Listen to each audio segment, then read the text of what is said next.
مثلا waxa ugu badan aynu sameeynaa soo salaad maaha salaadu waa iimaan amaliya salaadu waa qofka bini aadamka oo aqbalay ilaahi subhanahu wa ta'ala awaamirtiisa inuu fuliyo qofka bini aadamka meesha kuugu sarreysay aad ilaalisay subaxii wajigaaga ma jeclid subaxii isagoo xabajale ama uskaglaama in cid ku aragto soo fool dhaqataa wad soo hagaajisaa reer magaalka damanada kariimiye waxba u soo marsada adigoo dhalaalaya soo baxda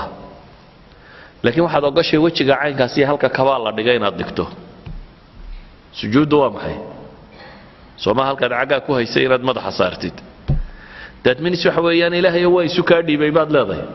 ilaahu waxaan aqbalay wixii aad fartayna yeelo ninka sidaa yeelay ee halku kabaha saaray ama cagaha dhigayay cagtiisa halku dhigayay aqbalay inuu fooda dhigo macnaha ka dambeeya waxa weeyaan ninkani wuxuu aqbalay totally inuu isdhiibo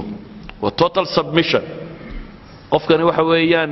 wuxuu aqbalay inuu ilaahay subhanahu wa ta'ala servant u noqdo abd min abidillah inuu soo baxo haddaad macnaha fahamto oo sidaa u agarato oo salaada marka tukanaysa aadada ihdina siraatal mustaqim siraatal ladina an'amta alayhim ilaahay uu jidka toosan ugu hanuuni jidkii nabiyadu mareen mari waad leedahay غير المغضوب عليهم ولا الضالين ilaahu jidka nasaara iyo yahuudi martayna marin inaad leedahay oo haddana marka dabada u baxdo laga kari waayo jidka yahuudi iyo nasaara aynu raacna ka war haday minka halkan marka taagnayd maalin kasta 17 ragcadood ba waad akhridaa waajibka hadaan sunnaba tukan 17 ba ilaahay baad bariyaysaa fooda dhulka ku haysaa oo waxaad leedahay ilaahu jidkii nabiyadana ay mari jidka gaaladu martayna hay marin baad leedahay albaabka masaajidka markaad ka baxdana jidkooda aad qaadaysaa waxba qaldan marka soo maaha waxba qaldan ama salaadan baan la fahmin ama jidkan baa loo haystaabada jidkii muslimka inuu yahay waxba qaldan siba wax soo idaarsan ولذلك إلهي القرآن كوحكو تلماميا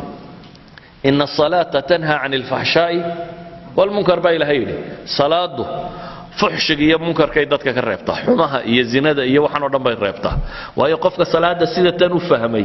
إفواد دولك كوهيا possible ماها مركا وبحو إنه هذا حاجة كلك هو إدارة طريقي